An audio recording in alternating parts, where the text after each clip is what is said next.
안녕하세요. 오늘은 좀 흥미로운 연구를 가져왔습니다. 어, 현대무용 굉장히 인간 중심적인 예술이잖아요. 이걸 인공지능 기술이랑 결합한 사례를 다룬 논문입니다. 대화용 인공지능 시스템을 활용한 현대무용 창작 사례.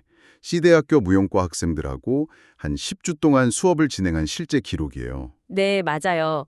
이게 챗 GPT나 제미니 같은 우리가 요즘 많이 쓰는 대화형 AI 있잖아요. 이걸 무용 창작할 때 아이디어 짜는 것부터 시작해서 움직임 만들고 무대 연출까지 진짜 전 과정에 어떻게 활용됐는지, 또 이게 예술 교육에는 어떤 의미가 있는지 그걸 파고든 연구입니다. 네. 질적 사례 연구 방식이고요. 단순히 현대무용 전공 학생들만 참여한 게 아니라 한국무용, 발레, 실용무용까지 다양한 배경의 학생들이 있어서 시각이 좀 더 다채로운 것 같아요. 그렇죠. 이게 단순히 AI 써봤다. 이걸 넘어서 정말 창작 과정에서 AI가 그냥 도와주는 역할인지 아니면 약간 인간 고유의 영역을 침범하는 건 아닌지 학생들의 그런 생생한 목소리를 들어보는 게 중요할 것 같습니다. 이걸 통해 기술 융합 시대에 예술 교육이 어디로 가야 할지 그런 방향도 좀 보이겠죠. 구체적으로 학생들이 AI를 어떻게 썼나요? 정말 다양하게 썼어요. 창작 시작할 때 제일 막막하잖아요. 그때 아이디어나 주제 잡는 데 쓰는 건 기본이었고요. 네네. 심지어는 특정 분위기에 맞는 무대 디자인이나 음악, 소품 같은 거 추천해 달라고 하기도 하고 학생 J, L, N 사례가 그렇죠. 오, 구체적인 연출 아이템까지요? 네, 그리고 더 흥미로운 건 안무 동작 자체에 대한 아이디어를 얻거나 분석하는 데도 썼다는 거예요. 학생 Q나 B 같은 경우에요. 예를 들어서 어떤 학생은 자기가 잘 모르는 춤, 벨리 댄스 같은 거 있잖아요.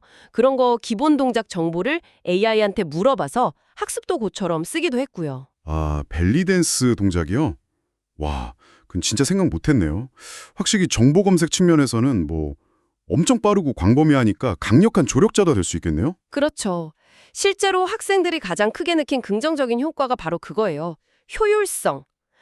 자료 찾거나 처음 아이디어 구상하는 데 드는 시간이 확 줄었다는 거죠. 음, 그리고 AI가 피드백을 바로바로 주니까 작업 속도도 빨라지고 부담감도 좀 덜었다. 이런 이야기가 많았습니다. PQR의 학생들이요. 시간 단축 말고 또 다른 효과는 없었나요? 물론 있었죠. 아이디어 확장 효과도 상당히 중요하게 언급했어요. 그러니까 기존에 내가 생각하던 틀에서 좀 벗어나서 AI가 던져주는 어떤 예상치 못한 키워드나 컨셉에서 영감을 얻는 거죠. 아, 생각의 폭을 넓혀주는 거군요. 단순히 시간만 줄이는 게 아니라, 네, 맞아요. 예를 들어 한 학생은 고독이라는 좀 추상적인 주제로 작업을 하는데 AI가 도시의 네온사인이라든지 반복적인 기계음 같은 구체적인 시청각적 이미지를 연결시켜줘서 아이디어를 구체화하는 데 도움을 받았다고 했어요. 오, 이런 식으로 AI가 제안하는 게 되게 신선하고 독창적이라고 느낀 학생들도 꽤 있었고요. 흥미롭네요. 그 기술적인 도움 말고 혹시 심리적인 영향 같은 것도 있었을까요? 네, 있었습니다. AI가 되게 논리적으로 설명해주고 반응도 빠르잖아요. 그쵸. 그래서 좀 자신감을 붙고 창작하는 과정 자체가 그냥 재밌어졌다. 이런 의견도 있었고요. FHI 학생들이 그랬어요. 심지어 어떤 학생들은 AI가 마치 창작 고민을 같이 나누는 친구처럼 느껴져서 동기부여가 됐다고까지 했어요. 친구 같은 AI요? 그건 진짜 도구를 넘어선 관계네요. 네.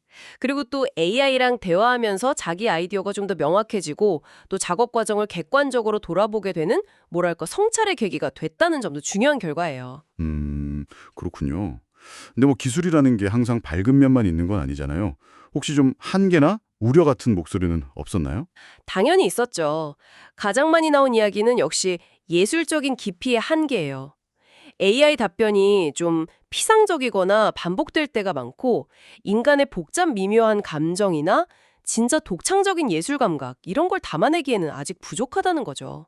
표 5에도 잘 나와 있어요. 네. 가끔은 좀 부정확하거나 상황에 안 맞는 정보를 주기도 했다고 하고요. 그러니까 AI가 뭘 할지는 제안해 줄 수 있어도 그걸 어떻게 깊이 있게 표현할지는 결국 사람 몫이다 이런 거군요. 정확합니다. 이게 근데 현재 AI 기술 자체의 한계일까요? 아니면 학생들이 AI한테 질문하는 방식, 그 질문의 문제일 수도 있지 않을까요? 그거 굉장히 중요한 포인트예요. 연구에서도 비슷한 고민이 보이는데요. AI 성능 자체에 대한 아쉬움도 있지만 동시에 AI가 점점 더 발전하면 어쩌지 하는 불안감.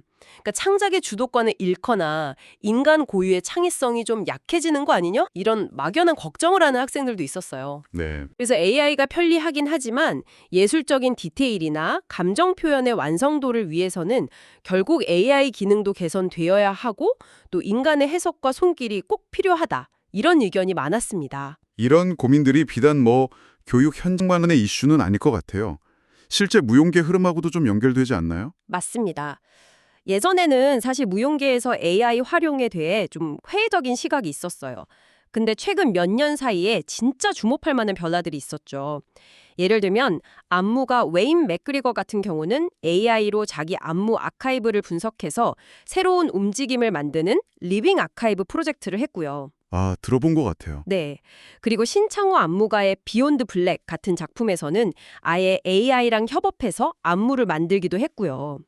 이런 시도들이 이제 AI가 단순한 도구를 넘어서 진짜 창작 파트너가 될 수도 있겠다. 이런 가능성을 보여주면서 인식을 많이 바꾸고 있는 거죠. 그렇군요. 그래서 이 연구가 딱 그런 변화의 시점에서 실제 교육 현장의 목소리를 담았다는 데 의미가 있는 것 같아요. 시의적절하죠. 네. 거시적인 트렌드랑 또 실제 학생들의 경험이 만나니까 AI와 예술의 관계가 더 입체적으로 보이는 것 같습니다.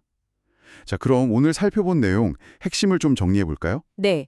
오늘 본 연구를 통해서 이 대화형 AI라는 것이 현대 무용 창작 교육에서 아이디어 구상부터 시작해서 자료 찾고 연출 제안까지 다양한 단계에서 창작 과정 자체의 효율을 높여주고 새로운 영감을 불어넣는 상당히 유용한 보조 도구가 될 수 있다는 건 분명해 보입니다. 학생들 경험도 긍정적이었고요. 하지만 동시에 기억해야 할 건 AI가 아직 인간의 그 복잡한 예술적 감성이나 창작의 본질적인 이유, 그 깊이까지는 온전히 이해하거나 표현하기는 어렵다는 거죠. 그렇죠. 결국 AI는 창작 과정을 더 원활하게 해줄 수는 있지만 최종적인 예술적 가치 판단이나 표현의 주체는 여전히 사람에게 있다. 이걸 다시 한번 확인시켜준 셈이네요. 네, 정확합니다. 그래서 이 연구가 마지막에 강조하는 게 뭐냐면 AI를 잘 쓰는 능력도 중요하지만 그에 못지않게 AI에게 질문하는 능력이 중요하다는 거예요. 아, 질문하는 능력. 네, 어떤 질문을 던지느냐가 AI로부터 얻는 답변의 질을 결정하고 더 나아가서 창작의 방향이나 깊이까지 달라지게 할 수 있다는 거죠. 그래서 기술 활용 교육뿐만 아니라 예술 철학이나 비평 같은 인문학적 소양 교육도 같이 가야 한다.